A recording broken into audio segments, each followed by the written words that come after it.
Hi everybody, I'm Natalie Willis, the baby sleep trainer, and guess what I'm going to tell you today? I'm going to tell you how long sleep training takes.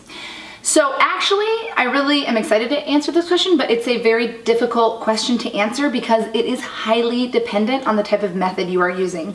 The more hands-on a method is, generally the longer it will take. And I am also sorry to tell you that generally the more gradual a method you use, the more hands-on, often the more crying there is, okay? On the flip side, the more hands-off method that you use, and no, I am not talking about shutting the door and not going in for 12 hours, but the more that you are supporting your child with your voice or with brief checks, but not really doing anything to assist them to sleep, and the more that you sort of intensely do nighttime training and daytime training at the same time, usually the quicker it works.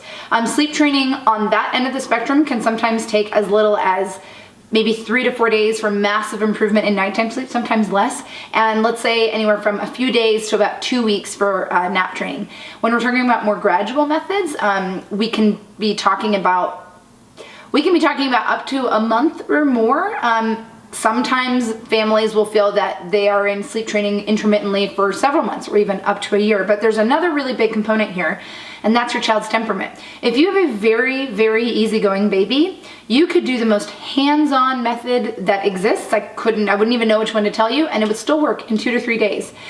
If you have a very, very intense, sensitive, active, alert baby, and you try to do a gradual method, it could not work, or it could just take a really long time and you may not have a lot of improvement, or you may do a really more hands-off type method and in hopes that it will work faster, and it might take a couple of weeks. So it's really a combination mainly of your child's temperament and also of the type of method that you're using. I have a great blog post about your child's temperament and how you should identify what it is and then how that should help you decide like what type of method to use. So check that out, and please throw any questions you have below. And if you need any help with sleep training, please check out babysleeptrainer.com. I have excellent, affordable online options to help your baby as young as a newborn or as old as 3.5 get the sleep that they need. Anyways, see you next time.